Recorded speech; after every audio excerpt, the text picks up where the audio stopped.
Sébastien Corabeuf, bonjour. Bonjour. Alors vous êtes chargé de mission formation à l'Association française des aidants. Alors quelles sont les missions de cette association ? Alors l'Association française des aidants est une association qui avant toute chose souhaite porter un projet politique sur cette question des aidants, c'est-à-dire de rassembler toutes ces histoires qui appartiennent à la sphère conjugale, à la sphère familiale, à la sphère fraternelle, où il est question de la relation d'aide, de rassembler toutes ces histoires qui sont des histoires appartenant à la sphère privée pour en faire émerger la dimension sociétale, puisque aujourd'hui, quand on parle des proches aidants, on parle de 8,3 millions de personnes en France et que ce faisant, ça appelle bien des réponses de la part des pouvoirs publics, des réponses de la part des associations et des professionnels de terrain pour accompagner au mieux ces proches aidants. Donc notre vocation première est celle de lobbying et de militance pour faire reconnaître la place et le rôle de ces proches aidants dans la société, puisque si aujourd'hui on enlève ces proches aidants qui accompagnent un proche en difficulté de vie au quotidien, tout le système de soins et de santé en France s'écroule, littéralement. Donc c'est déjà qu'on puisse reconnaître leur place et leur rôle primordial. Et une fois qu'on a reconnu leur rôle et leur place, c'est de faire en sorte que ces proches aidants ne soient pas les variables d'ajustement des politiques publiques et que certaines réponses qui ont trait à l'accompagnement des personnes en difficulté de vie, quelle que soit la difficulté de vie, doivent bien être des réponses de la part des professionnels et des réponses de la part des pouvoirs publics.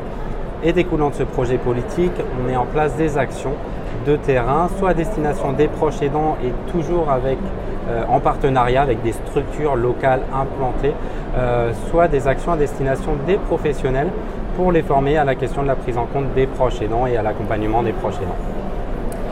Quelles sont les principales difficultés rencontrées par les aidants ? Alors elles peuvent être nombreuses, vu qu'on parle de 8,3 millions de personnes, au final c'est quasiment 8,3 millions de possibles difficultés différentes. Mais si on devait les regrouper, je dirais que la chose le plus difficile pour les proches aidants, c'est d'avoir la bonne information au bon moment.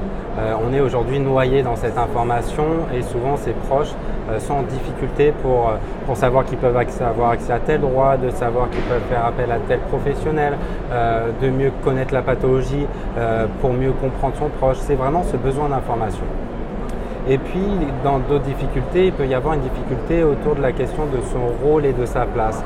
À un moment, l'intrusion de la difficulté de vie, l'intrusion de la maladie ou du handicap fait que la relation à l'autre évolue et que des fois on glisse vers une relation, on n'est plus dans une relation conjugale ou familiale, on devient des fois le psychologue de son proche, l'aide-soignant ou l'infirmière de son proche et ça crée une vraie difficulté chez ses proches aidants, quelque chose de très mal vécu. Donc il y a cette question de rôle et de place et on remarque d'ailleurs que souvent il y a des conflits qui peuvent arriver avec les professionnels intervenant à domicile et conflits qui ont souvent à voir avec cette question de quel est mon rôle, quelle est ma place, j'étais avant une femme d'eux ou un mari d'eux ou un enfant d'eux, etc. Je deviens l'infirmier d'eux ou j'ai l'impression de devenir l'infirmier d'eux et ça ne me convient plus et je vis difficilement la situation et voilà, c'est ça qui peut être dur pour les personnes. Donc vous proposez des formations. Pourquoi c'est important justement de former les aidants ? Alors pourquoi c'est important de former les aidants ? Déjà c'est important de savoir à quoi on souhaite les former. Par la formation, nous on entend de proposer un espace qui serait celui de la formation pour que les personnes puissent échanger entre elles et essayer de trouver leur propre solution à leurs propres difficultés. On n'est pas là pour plaquer quelque chose aux proches aidants en disant voilà il faut faire ci, il faut faire ça, être dans une formation magistrale mais plutôt dans une formation, un espace formatif leur permettant de trouver leur propre réponse à l'appui d'un formateur et d'un groupe aussi qui va leur permettre de cheminer, d'avancer, de réfléchir, d'analyser un petit peu ce qui s'est passé parce que quand on devient proche aidant, en fait, on ne le sait même pas déjà avant toute chose qu'on est proche aidant et puis on fait face à une situation parfois un peu dans l'urgence et cette formation elle permet à un moment donné, alors ça peut être 6 mois après l'intrusion de la maladie, 2 ans, 10 ans, 15 ans après, de se poser un moment et de réfléchir quels sont moi mes besoins en tant que proche aidant et quelles solutions je peux trouver à cette situation qui peut entraîner parfois des difficultés de vie. Vous offrez aussi la possibilité aux aidants de se rencontrer. Pourquoi c'est important ces moments de partage ? Alors c'est important parce qu'on s'est rendu compte que justement ça crée beaucoup de choses chez ces proches aidants, ça leur permettait de se rendre compte avant toute chose qu'ils n'étaient pas tout seuls. Et on a du mal des fois quand on est justement confronté à ces difficultés de vie de se rendre compte que déjà il y a 8,3 millions de personnes en France et que même près de chez soi il y a plein de personnes qui vivent des situations différentes par rapport aux pathologies ou handicaps mais similaires dans la question de la relation d'aide.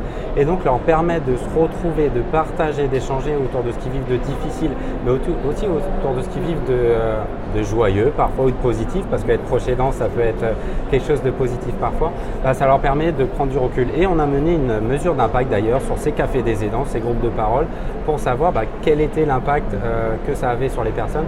Et on s'aperçoit à quel point ça permet aux personnes de mieux vivre leur relation d'aide et de la réinvestir de manière beaucoup plus confortable et sereine.